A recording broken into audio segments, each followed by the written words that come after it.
I know this is somewhat impromptu, but I wanted to really share about the urgency of what's going to happen uh,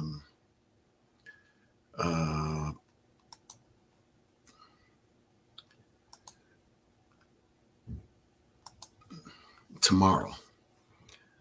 Um, as you all know, we've just come out of Black History Month, and we've shared, as a matter of fact, this first Sunday, we'll still be continuing in our Black History experience. But I wanted to come on and let you know what's going to happen here tomorrow, which will be Saturday, 10 a.m. Eastern Standard Time. It will be in person. We're having a State of the Black Family Town Hall meeting, and we're going to deal with issues of uh, Black people. We're going to deal with issues of Black people. And you don't have to be a member to be here, but we're going to be here. Yes. So um, some of the topics and issues we'll be dealing with, um, they're seemingly, fundamental topics, but you know, we're going to get into it. We're going to get into it. Hey, Nikki. Hey, daughter. How you doing? God bless you. Glad you're on today. Sister Vonda, God bless you. Yes, please like and share, tag and share. Pierre Sabu from Africa. He's on with us today. Zion Dominion, Ivory Coast. Marcus Kaysen, God bless you. Thank God for you. Sarah. So I wanted to take a few moments. So I'm not going to rush off of here today, but I wanted to take a few moments to really share my heart concerning this burden, if you will, of issues of African Americans here in America. Chaplain Johnson, God bless you. Yeah, I'm excited too, sister. I'm excited too. Kelly, God bless you. I'm earnestly praying for you, Lady Annie's comfort. Thank you. Thank you. Thank you. Thank you, Sister Kelly. Feminica, she's in, I think, D.C. God bless you. I'm glad you're on. But I wanted to just share this. We're going to deal with the issues of African Americans, specifically in America. And, we have, just from observation, we're going to be talking about this, and we're not just going to have a round robin and chop it up. We're going to come to some conclusions, some things we can do to get some things done. But I've observed that we have religious power, we have political power, but what we don't have is economic power. We have religious power, we have political power, but we don't have economic power. And it's that economic arm that changes the game. The economic arm changes the game for all the other cultures, for Jews, for Asians, even for Arabs. It changes the culture. And it's not that we don't have the resources, but we haven't gotten to a place to pool our resources. Even when it comes to church, a lot of us are experiencing silo ministry. Everybody's doing their own silo ministry. There's no reason, as I mentioned before, that just the church, and if you wanted to put it into a subcategory, just the Baptist church, just the Church of God in Christ, just the Methodist church, couldn't have their own banks. Even at that level, credit unions, even at that level, there's no reason it couldn't happen. There's no reason it couldn't happen. And I'm all for grants and understand and thank God for them. But when grants are not accessible, I was looking at a sociology census, and they said if you took all the African Americans in America and put them together in one country, it'd be the second most wealthiest country in the world. So the resources are there. The resources are there. And so tomorrow we're going to have this I believe much needed, overdue conversation. Dr. Stephanie Jeter, psychologist, psychiatrist, she'll be here. Reverend William Blackford, who is the trainer and national business consultant for Stephen Covey. You're familiar with Stephen Covey. You wrote the book, The 7 Habits of Highly Successful People. He's going to be here.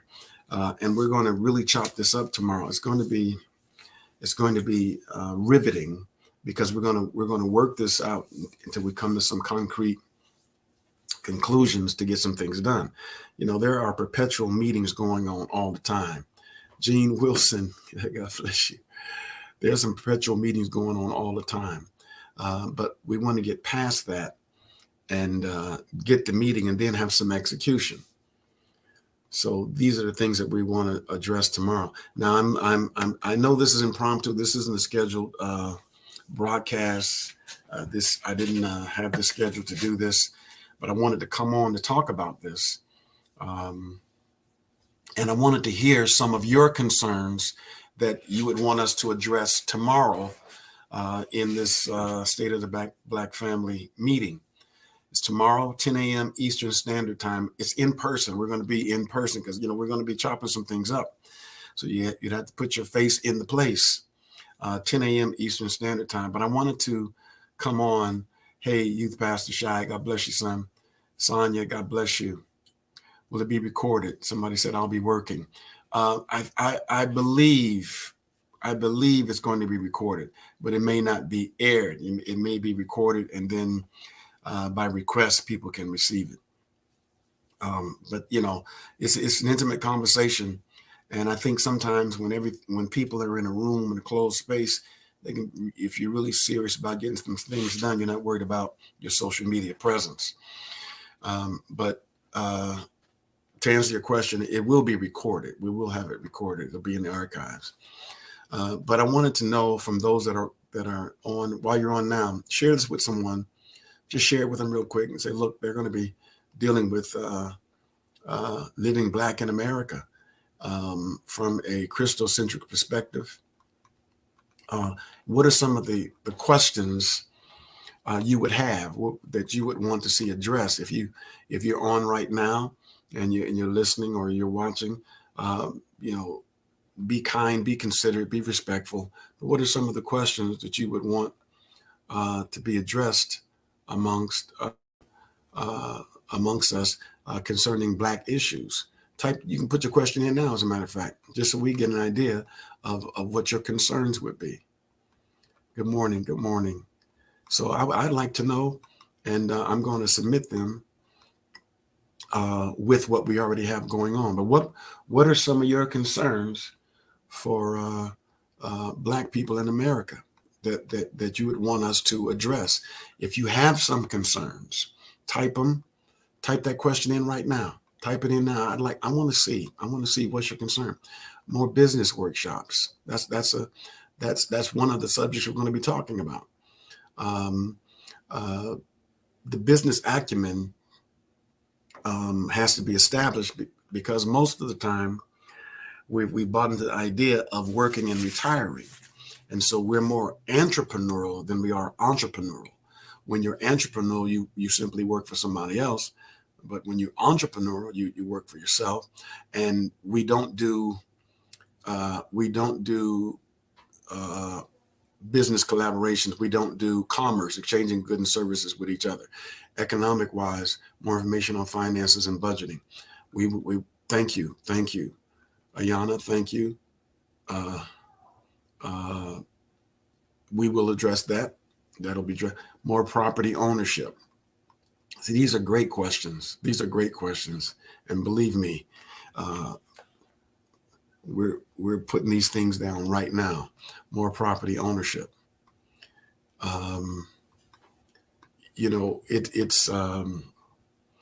It's amazing on how many people are dying and have no health insurance or no life insurance. I've been talking about that for 15, 20 years. People are trying to make reels out of it now, but we've been talking about that 20 years ago. The importance of life insurance and don't tell people they need to get it, but show them how to get it and how it fits in their budget, and not just a term policy, whole life policy, universal life policies where part of it's invested and you get dividends. We can have those discussions. What does creating generational wealth in the Black family look like? That's a valid question. And that's a valid question. How to set up 501c3s. It's 501c3s. Yep, we can address these things. See, this is good stuff. This is what we want to do. This is what we want to do. You know, one of the basic steps, if even when we'll get into it in depth, Shy, but one of the basic steps of creating generational wealth is having more than one stream of income. You don't have to have 5 major streams. You can have one stream that's a major and the others a trickle.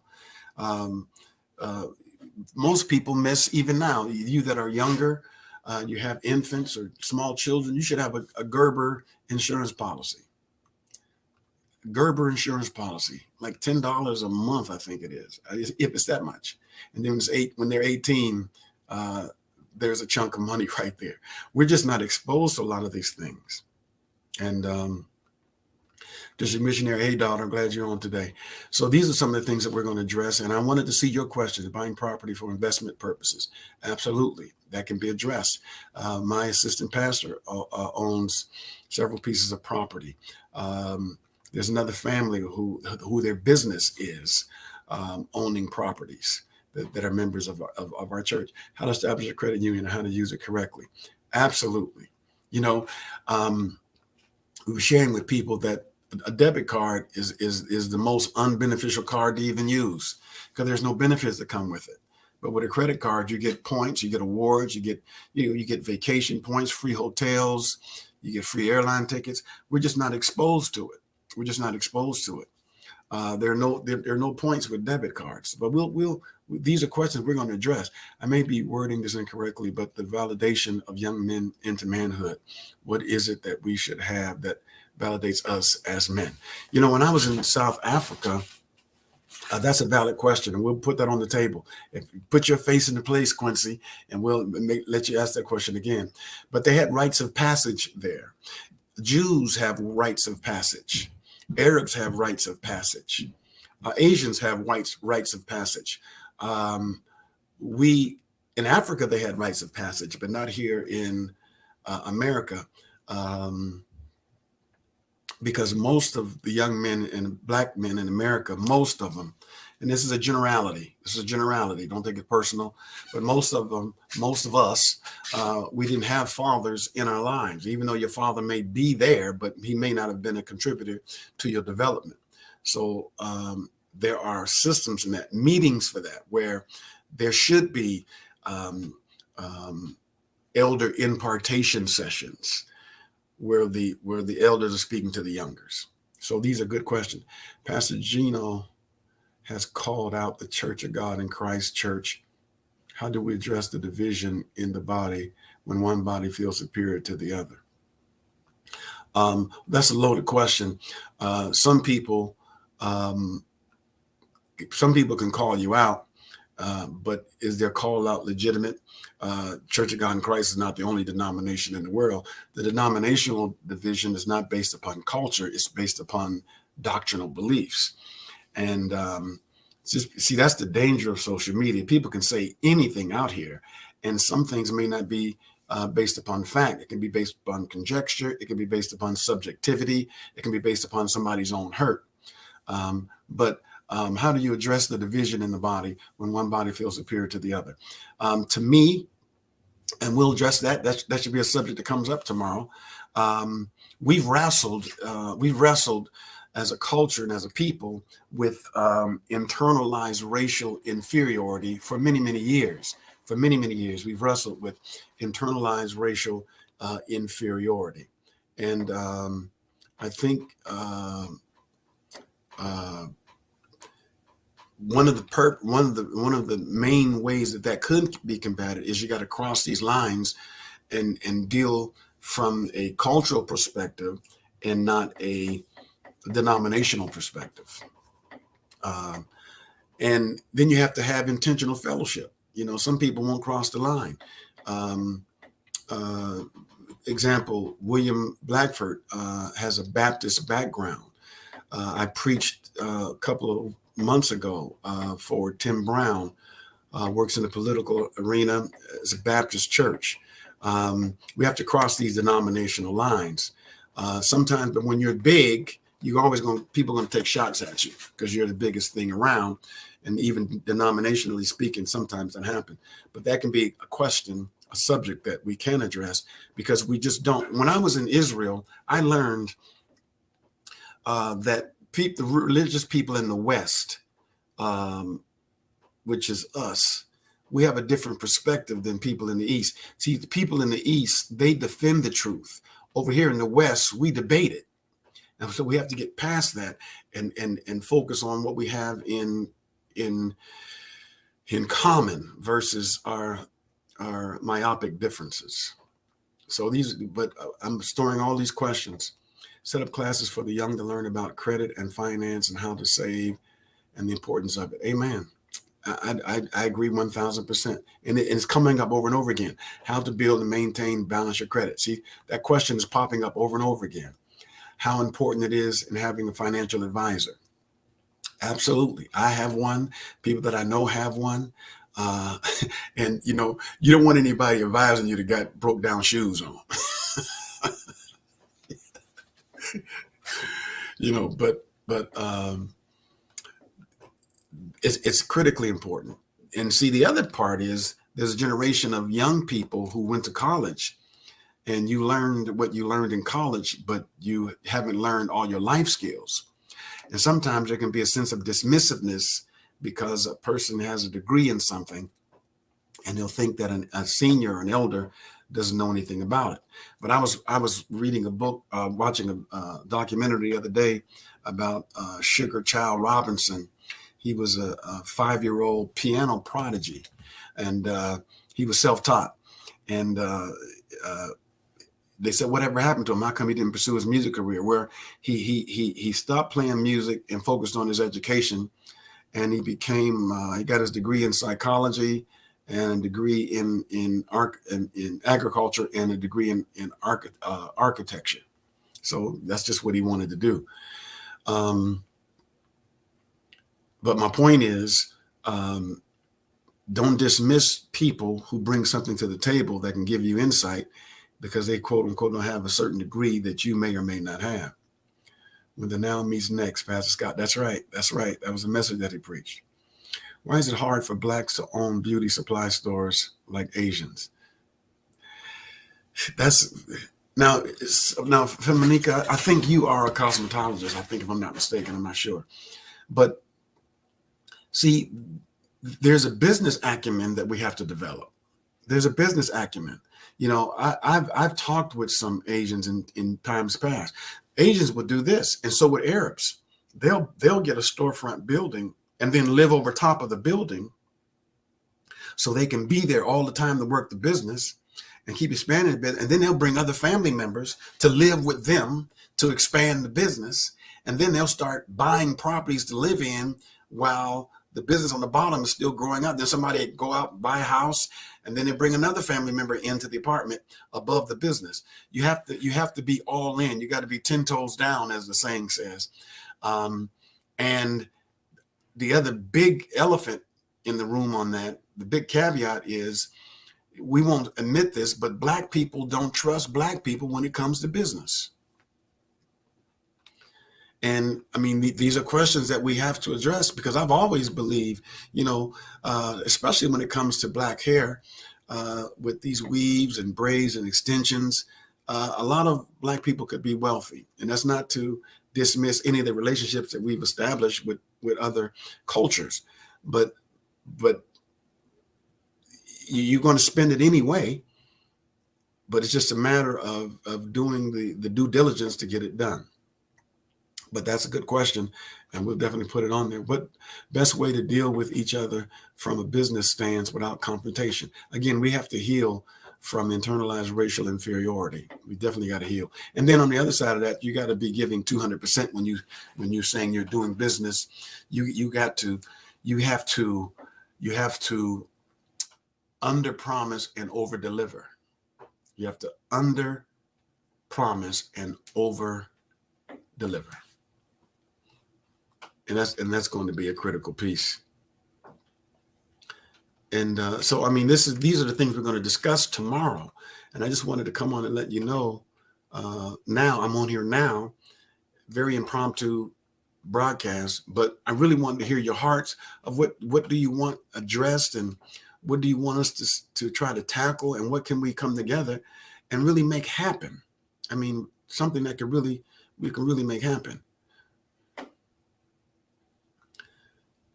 Everyone got a fish hook. I don't know what you mean when you say that, but how to start LLCs. Yeah, an LLC is a limited liability corporation. Also, the importance of them, and a lot of Black people have businesses that aren't legit because they don't know how, like nails, hair, clothing. You're absolutely right. And when you're doing nails, hair, and selling clothes or sewing clothes or making clothes, and you don't have a LLC or a corporation, somebody says, I have a DBL. DBL is just a name. DBL means doing business, a DBA rather, uh, uh, uh, uh, just doing business as.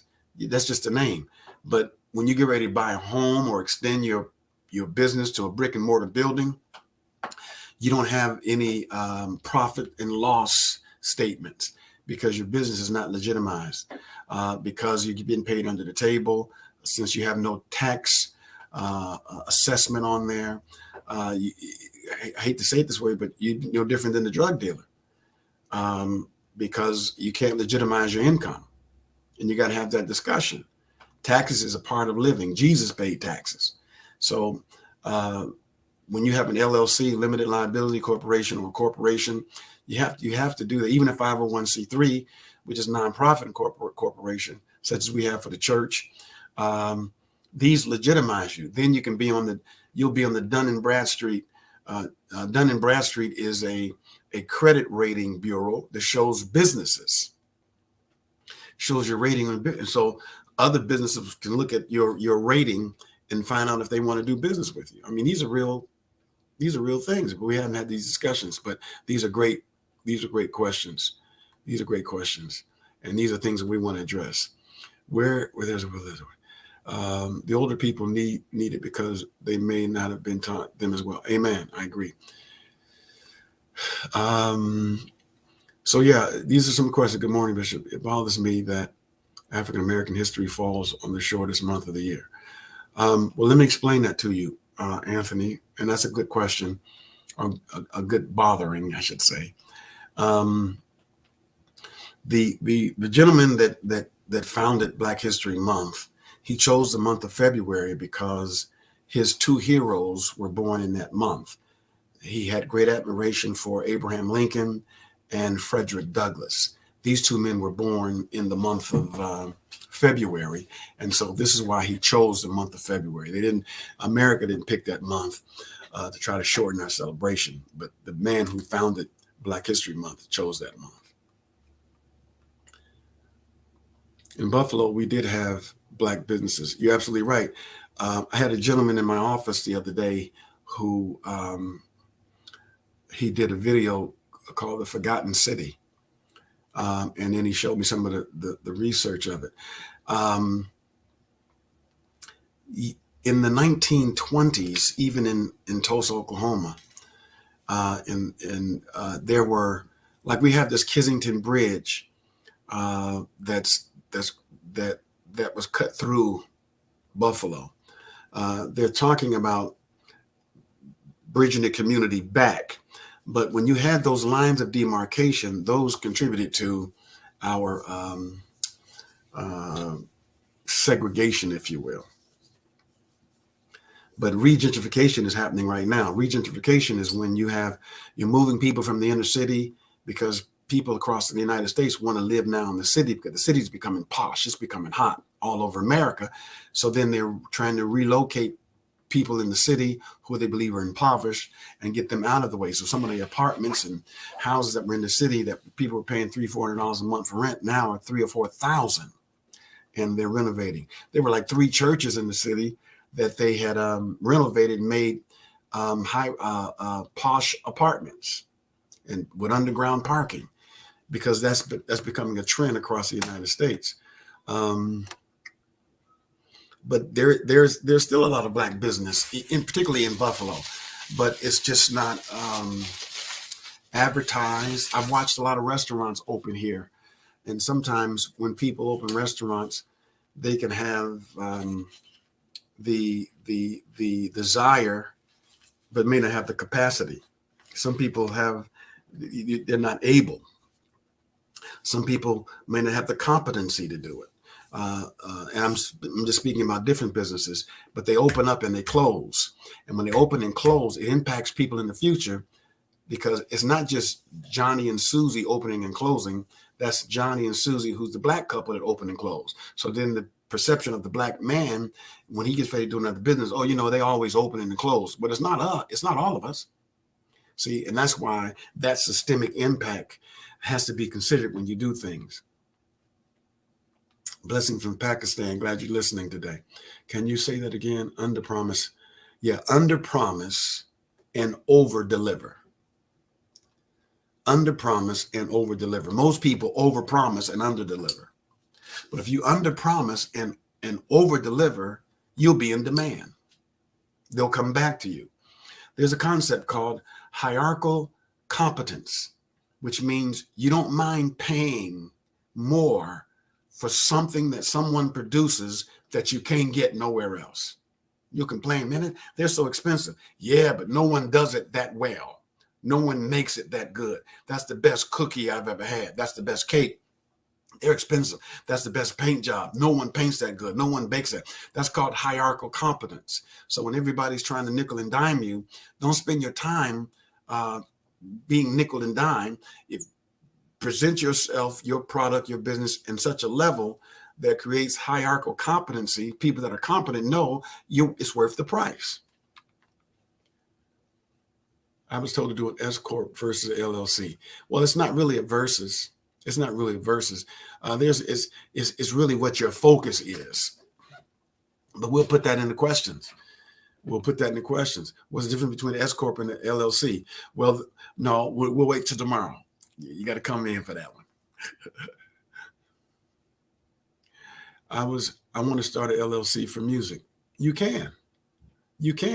Matter of fact, if you're in Buffalo, when you come tomorrow, we can connect you with the person, because that person will be here tomorrow to have your LLC,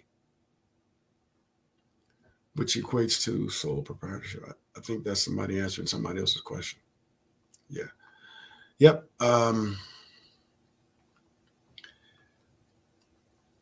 So these are some of the things that we're going to be dealing with tomorrow, and I wanted to hear what your concerns are.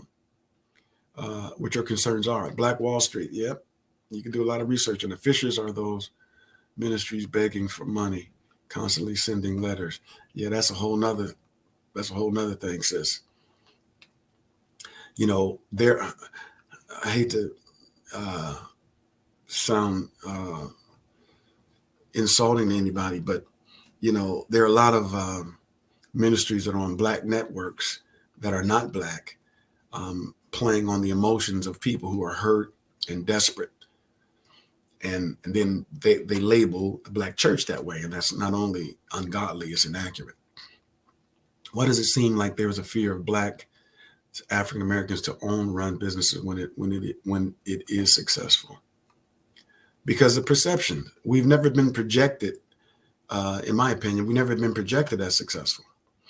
For a long time, the CEO of American Express was a black man. I think he just retired not too long ago. And he was in the Church of God in Christ.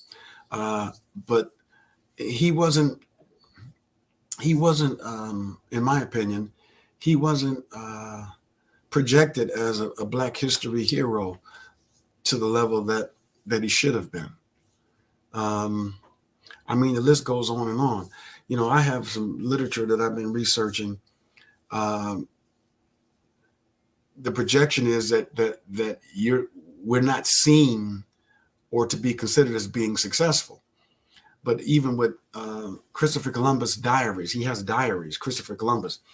And one area in his diary, he says, the Africans said we should go this way to come in, but I'm afraid we might get into a war with some of the existing tribes. So we should go around there. That's in his diary. So when they keep saying he discovered America, they just whitewash that completely away.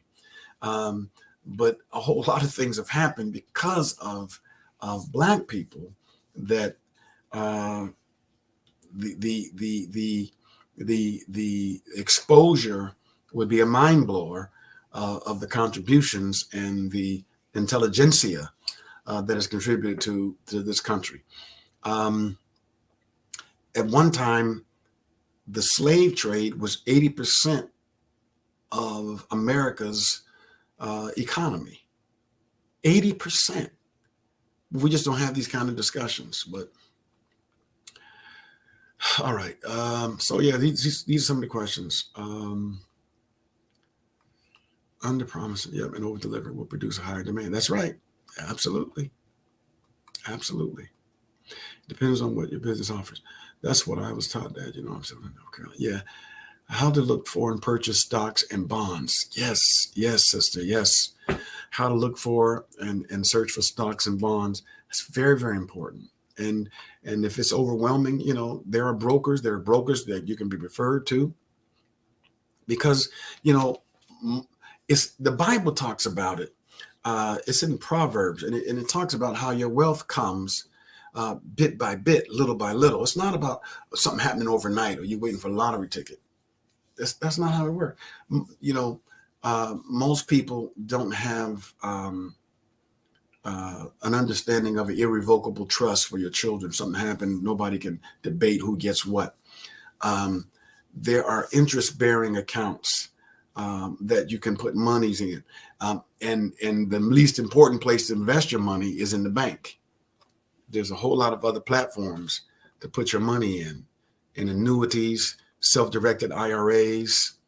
I wish I could be there tomorrow. This is going to be, it's really going to be a powerful time. Manny, God bless you, son. I'm glad you came on today. LIC protects your personal loan from your LLC, your LLC, protects your personal from your business. That's right. If in any sense one gets sued, right? That's why it's limited liability. You can only get so much. A lot of people, even pastors, a lot of pastors, I used to work in the hospital before I was pastoring, and I would see physicians walking down the hallway, 80, 85 years old. And I think, man, they really love their job. And in the reality, it wasn't that they loved their job. They were physicians. They weren't accountants. They were independent contractors, and they had made no provision for retirement. So they had to keep working. And so even when it comes to pastoring, a lot of churches don't have succession plans. And sometimes when there is a plan, contrary to popular opinion, the Black church is still personality driven, even though we try not to be. But in the early church, the Black church would determine who would be the mayor, who would be the police chief, who would be the councilman, who would be the school teacher. It all came out of the church. So the Black church became very influential in community and civic affairs. So consequently, what happens, they would rally behind that church because of that leader. So when you have a succession plan from a popular pastor, a very influential pastor, another guy comes in, people leave that church. They say, man, I don't know how the church is going to make it. Or if that pastor dies, there's a policy that pastors should have called key man indemnity. Key man indemnity policy is a policy where something happens to the pastor, all the debts of the church are taken care of. It's not complicated, but we're just not exposed to it. And yes, we have key man indemnity here. My nephew, Justin, wish I could be there tomorrow because I teach business and entrepreneurship. Wow. And investing, et cetera. This would be so awesome to be a part of what's going on. Yep. This is going to be incredible because William Blackford is a highly intelligent fella. And his job with the Stephen Covey Institute, he was at one time the only African-American there doing what he does. So, I mean, and then with the Dr. Jeter, Stephanie Jeter, who's brilliant in her own right, left for practice and began her own practice She's a member. Um, they bring a wealth of information to the table.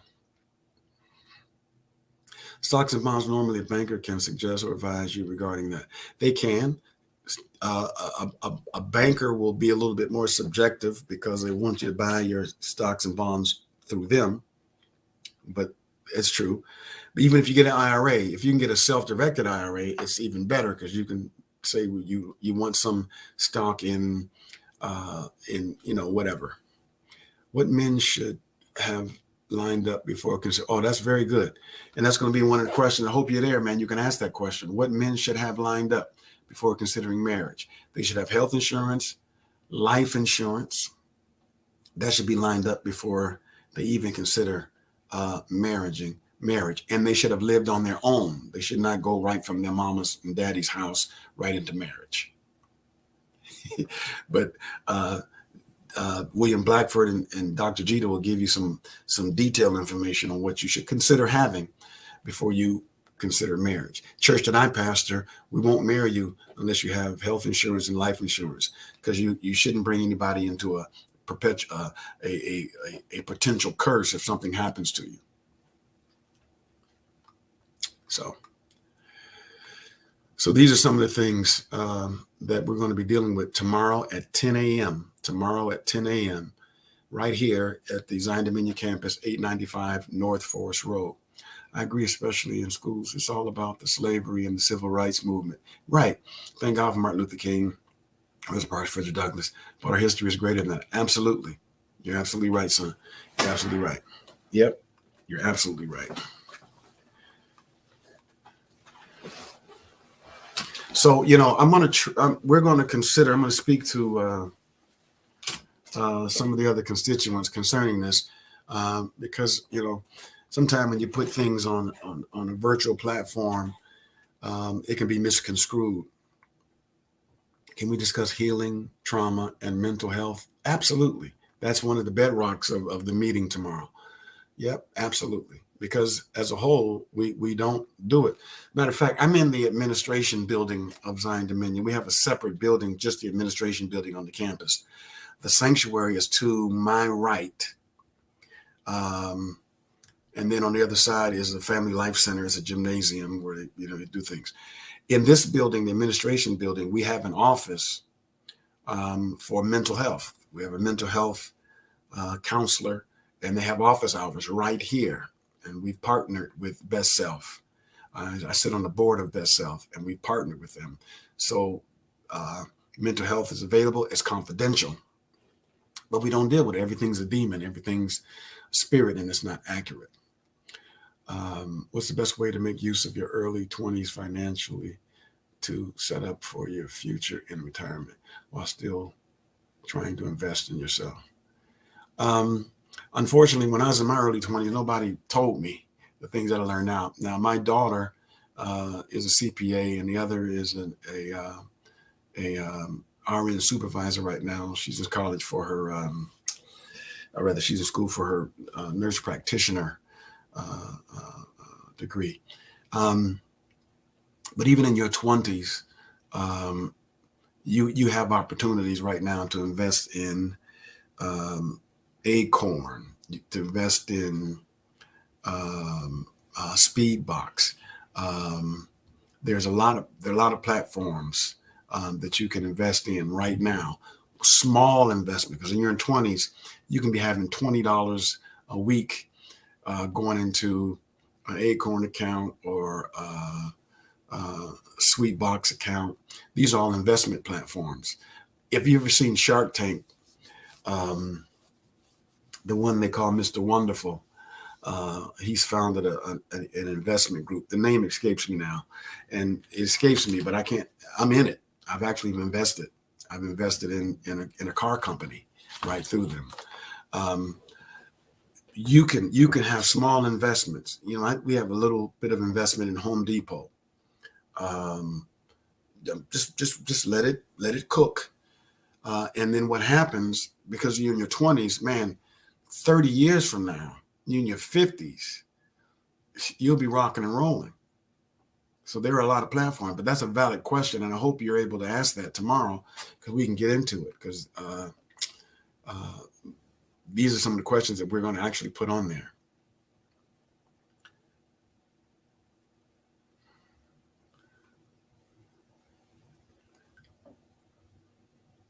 Yeah, ZionDominion.org. That's how you can connect with us. ZionDominion.org, or we're on all the social media outlets. Bishop Hennings, Twitter, Bishop Hennings, Instagram, Bishop Hennings, Facebook. And we have a channel you can subscribe to, Bishop Hennings on YouTube. Oklahoma, God bless you. Thank God for you. So this is what we're going to be doing. So I wanted to find out what were the concerns of Black people.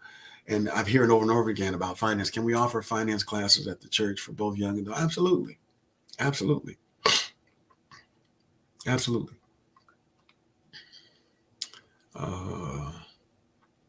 Yeah, we and if people are really concerned, they'll come. If and you can come and you're able to be here because we're gonna chop this up. We're gonna really have a plan of action that we can execute and then follow up on it and find, okay, look, we were able to do this, address this, get this started. Will this discussion be held in person in Rochester? How long should women entertain a man courting them with no commitment or talks of marriage? First part of the question, this is going to be in Buffalo. So if you're in Rochester, you're about 45 minutes away. Just drive on down. It's going to be worth the trip. The distance makes a difference. And then ask, how long should women entertain men courting them with no commitment or talks of marriage? That really depends upon your prerogative and what you're looking in a relationship. I think there should be no ambiguity from the beginning. I think you should have a discussion from the beginning. Say, look, I'm 30 or I'm 40 or I'm 50. And I want to let you know I'm not dating to hang out. I'm looking for a future. That should be known on the front. Hey, First Lady, there's my baby. That should be noted on the front. That should be noted on the front end. But we can talk about that as well. We're not throwing anybody under the bus, but dating, the root of the word dating is data. I've been saying that for 20 years. Data is to collect information. And after so many months or a year, you've got information, you really can determine whether you want to go on with this or not go on with this. That's the truth of that matter. So these are some of the things that we're going to be addressing tomorrow. I'm looking at some of your questions. I'll give you a few more minutes. I want to find out any other questions that you want to see addressed tomorrow in our State of the Black Family meeting. Please type it in right now. Type it in right now, sir. Type it in right now, ma'am. I'm not here to answer those questions per se. I'm here to see what you want to be, what you want to see addressed. And I'm just touching on it, but we'll be into it in great length tomorrow. So any other questions? Type your question in now. Please pray for me. I've been sick about a week. We'll definitely hold you up in prayer. So any questions you want to see discussed tomorrow concerning the Black family, Black people, entrepreneurism. I so appreciate this conversation. Amen. God bless you. The importance of mentorship. That's a valid question too, Quincy. The importance of mentorship. Sometimes people look at mentorship and they're really looking for a babysitter. See, if you take the construct of mentor-mentee from the Bible, from the relationship from Elisha and Elijah, you'll see that Elijah had no obligation to pursue after the mentee, Elisha. He said, if you see me, he said, what have I to do with you? If you see me, when I get caught up, you can get it. And when you are a mentee, you have to pursue the mentor. The mentor has no obligatory commitment to pursue you. You have to inconvenience yourself to fit their schedule because you want what they want. You want it. How bad do you want it? You gotta have the rage to master and the ability to learn quick to benefit from a mentor. I'll say it again.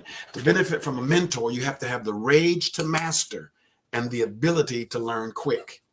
So you can't be sitting home. He didn't call me or she didn't call me. They're not. That's not their job. You want what they have, so you pursue them. In the Bible, they actually, for Elijah, they actually built a cabin because he was out in the woods. They built a cabin right around him just to house him because they wanted to be around him so much. I mean, that's so you got to want it, and we'll really talk about, because anytime God's going to do something for anybody, when God takes you to another level, there's a person there when you get there. If God did it, if you go to another level and there's nobody there, go back, because aspiration has got you there, not inspiration. When God takes you to another level, there's going to be a person there. There's going to be a person there.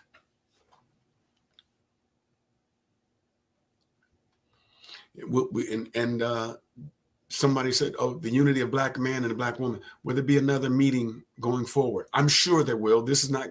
We're not going to have this to be an opium, hallucinogenic, just a shot in the arm. I'm sure there will, because when it comes to this, I want to be very pragmatic with it. I want to really see results. I want to see some things happen, and people that sit on the side and will criticize efforts of things that's trying to be done.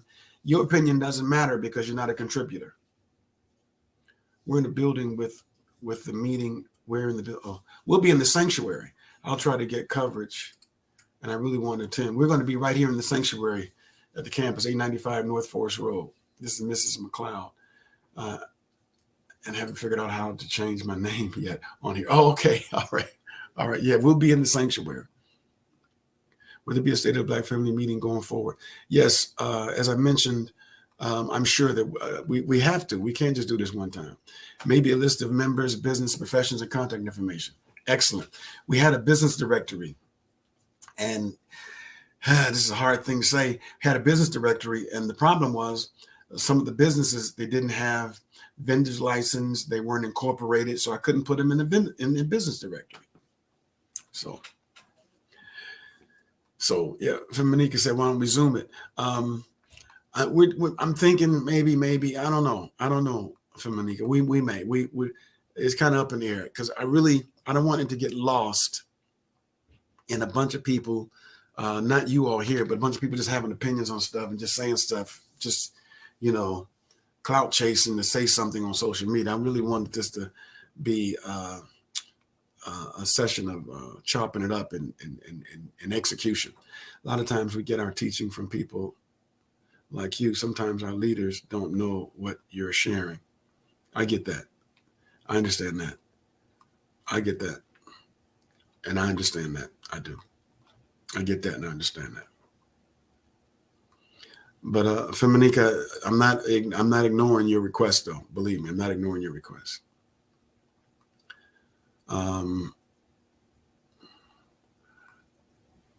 And I know you are committed to Zion, so believe me, I'm processing it even as I'm talking to you all right now. But as I mentioned before, Black people, these are generalities now. These are generalities. Black people struggle with internalized racial inferiority. White people struggle with internalized racial superiority. And this is the kind of environment that we're living in. People don't want to have these kind of conversations, but that's the gist of it. So when a Black person begins to prosper, he's under high scrutiny, but when a white person begins to prosper, it's the expected norm. See, and that's the danger of that. That's a fatal illogicality. So, all right, I got a few more moments. Any other questions you want to see addressed tomorrow? Please type it in, ma'am. Please type it in, sir. Any other questions you want to see addressed tomorrow? The topic, cooperative economics, where groups, organizations, or even churches financially support business ventures of individuals who need capital to fulfill their dreams or goals of entrepreneurs instead of going to banks for small loans. Yeah, we've talked about that. We've talked about having a kind of a Shark Tank construct. We've talked about that. But see, what most people don't realize is that even a Shark Tank construct, they're not investing in those people because those people are nice. They're helping those people, but they're going to make money off of them. Mr. Wonderful tells you in no uncertain terms, I'm in it for making money. He made a powerful statement one day. He said the reason a lot of people don't make money and don't be successful, and this is a very valid point. He said because they put their emotions in it. Their emotions are in it.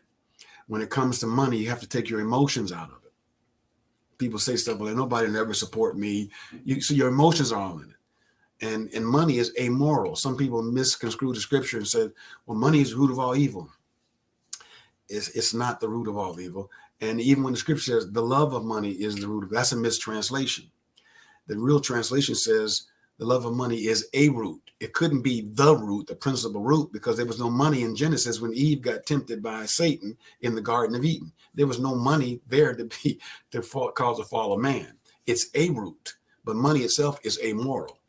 And but we've talked about having a Shark Tank construct. So when your business have to be worth the investment, because people are going to invest money into it. They're going to look for their investment to increase your business, but they're going to get dividends. That's how it works. Why is black a base and not a color? Thank God it's a base and not a color. See, everything comes from black. Everything comes from black. Black in the rest of the world. Only in America is black negative. Only in the West. The rest of the world, black was considered essential. God began, the Bible says, in the beginning, the earth was without form and void, and darkness was upon the face of the deep. Genesis begins in black. You came out of a dark womb in the matrix of your mother. When you mix the primary colors, red, blue, and what is it? Red, blue, and green, I think it is. No, red, blue, and yellow. Red, blue, and yellow. When you mix red, blue, and yellow, they are black. They produce black. Black is a base. Things start from black. As a matter of fact, even in our deception, evil did not come from the dark. It came from the light. Satan was called an angel of light. It's just a matter of reprogramming. But we've been, you have to be deprogrammed before you can be reprogrammed. So going there, can't tell, been there, how to get there. So how do we as people who want to prosper get there when you have some people who don't or don't see you fit there, trying to gatekeep when there's enough room for everyone to excel. And your attitude and outlook to get to that level without going about. Sometimes, you know, here's an old saying that I read in a book one time. It said you shouldn't have a person that has no children taking care of children because they don't understand mercy and grace. Sometimes we take advice from people who haven't been war tested. We take advice from people who haven't had the experience. You know, they haven't had advice. They're giving you advice and they haven't had the experience. I remember I hear people when business opportunities come, people say, "Oh, that's nothing but a scam." And I would say to them, I say, "How do you know that's a scam?" Well, you know that. In my opinion, it's a scam. And I'd have to say, you're broke. You can't have an opinion about money when you're broke. Everything's a scam because you're not used to being a creator. You're used to being an earner, working for it, not creating it. And that is a mindset. You can create wealth and not just work for wealth. It's a mindset. So, you know, the tools to have and maintain a long, healthy marriage and this dismantle the stereotype that marriages that lasted long, they weren't happy. Yeah, you know, one of the tools that we use, my wife and I, we've been married June, it'll be 35 years, and we've never separated or anything like that. But most people can miss this building block that your wife or your girlfriend, your boyfriend, who you anticipate marrying, they got to become your best friend. You got to be friends before you're lovers. Lovers are temporary. Like sex is temporary. Making love is temporary, but the friendship is everlasting. And if you're not friends with each other, you'll be lovers and be looking for another friend outside somewhere. So one of the tools is make sure that this is your best friend. If this person doesn't have the potential to be your best friend, they really may not have the potential to be your covenant partner in marriage. And the other stereotype is that the church, the ecclesia, keeps watching the world for examples, and that's not going to be the way to get it done. The world is not going to be the way to get it done. Marriage is a covenant. It's established by God, and it's between a man and a woman. Two men can't get married. Two women can't get married. It's a biblical concept because like poles repel, unlike poles attract. You need a positive and a negative to get power. If you go into our sanctuary, every microphone has a male and a female. Male and female. The male and female have to be opposite to connect. I mean, it's just it's a law. It's a law. Marriage is for grown folks because the Bible says two are better than one, and the threefold is not easily broken. And he says when two are better than one, when one falls, another can help them up. And that's not just talking about your boy or your girl. It's talking about marriage. And there are many times my wife has encouraged me with the burden that I have doing ministry and doing all the things that I do in ministry and my entrepreneur arm of doing things with books and all this kind of stuff. I need her encouragement. And there's times that I encourage her. Our best time in life is when we're home. We have a sign in our house that let's stay home. So, I mean, she's my best friend. And it doesn't mean you're not going to have challenges and arguments. It's inevitable because when you get married, it takes such a maturity to be married because you got to consider the other person. You got to consider the other person that you're with. It's not all about you. It's the language changes from I, me, and my to us, we, and our. So, all right. I didn't mean to go too far in that, Quincy, but that was just, some things that we've learned experientially. All right. Any other questions? I got about 5 minutes. I've actually captured quite a few of these questions for tomorrow. Then when we get into our session at 10 a.m., it's going to be a powerful session, and we're going to walk away with some results. What is your take on interracial marriage? People say you shouldn't marry outside your race. Is that true? I disagree. First of all, I agree. You shouldn't marry outside your race. Right. Now, let's define our terms. Einstein said, when you debate, define your terms. Yeah, I don't marry outside my race. But now let me explain what race means. There's only 3 races in the world. There's the human race, plant race, and animal race. So I don't marry outside my race. I don't marry animals. I don't marry plants. See, the problem is from a cultural dynamic, I know what you're referring to. If black people marry white people, interracial marriage, I get it. But I wanted to make sure I define that term because, see, if the truth be told, every white person, if he or she did their ancestry, they'll see that black people are their parents. So you're not an independent. Everybody came from Africa. I didn't make it up. I didn't even use the Bible for it. It's archaeology. It's anthropology. That's right. That's the message. If a person is attracted to somebody, but you have the prerogative to marry whoever you want. The Bible doesn't speak against interracial marriage. Some racist theologians put that in the Bible in their comments, but God does not speak against interracial marriage, not at all, as it relates to cultures. Now, Amos 3:3 said, how can two walk together except they be agreed? Now that's talking about, if a person is unsaved, a person is saved, born again Christian, and a person is not, you shouldn't marry. If 2 people are going to hell, y'all can get married. At least you agree. But the Bible does not speak against interracial marriage, especially in context. I know what you're referring to, black and white.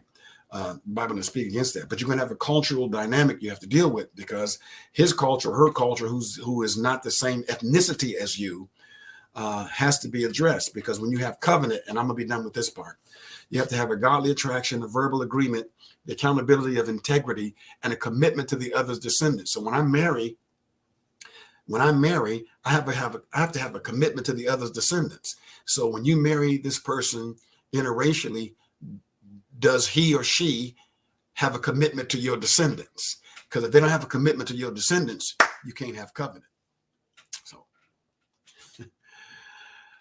So that's my take, Brother Mike.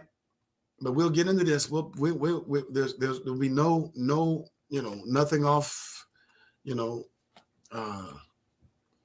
nothing out of bounds, nothing limited, nothing off limits.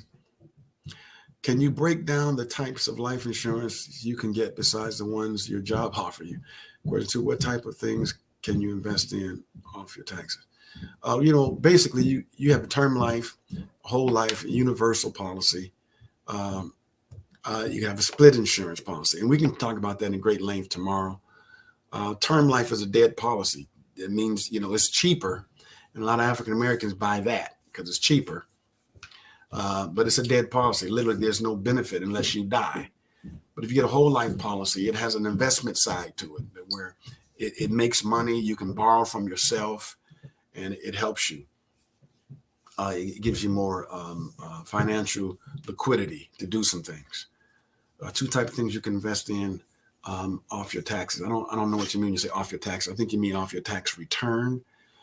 I think that's what you mean. One thing that can reduce your tax assessment is if you're a tither. You say, what does that got to do with it? Oh, it got everything to do with it, because if you're a tither, and that's called charitable giving, and you show charitable giving when you file your taxes, that reduces your tax assessment. All right. Well, there are no more questions. I don't see any more questions that that we'll have, but we'll get into it tomorrow. And I think the reoccurring question was credit, establishing credit, owning property, and finances. That was the reoccurring question, and commerce, the exchanging of goods and services, doing business with each other. We're going to be dealing with this tomorrow. 10 o'clock tomorrow, Saturday, 10 a.m. Tomorrow is the 4th, March 4th, 10 a.m. Eastern Standard Time. We'll be here on the campus. I promise you, it'll be worth your drive. It'll be worth you getting here. It's a panel discussion. The mics will be open. Nothing's off limit.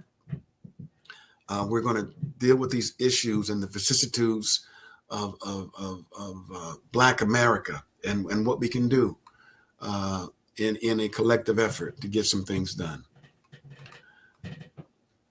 All right. Thank you for your time. Join us tomorrow night. You don't want to miss it. Not tomorrow night, tomorrow morning. You don't want to miss it. We'll be here. Get your face in the place. We're debating whether to be streamed, but we know for sure it's in person. So, but we heard the cry of some people. We heard the urgency of them wanting to be a part of it. All right. Hey, bless you, Henry Gardner. Bless you, man. We love you. Thank God for you. All right. From my house to your house, it's a matter, and you're a matter of dominion.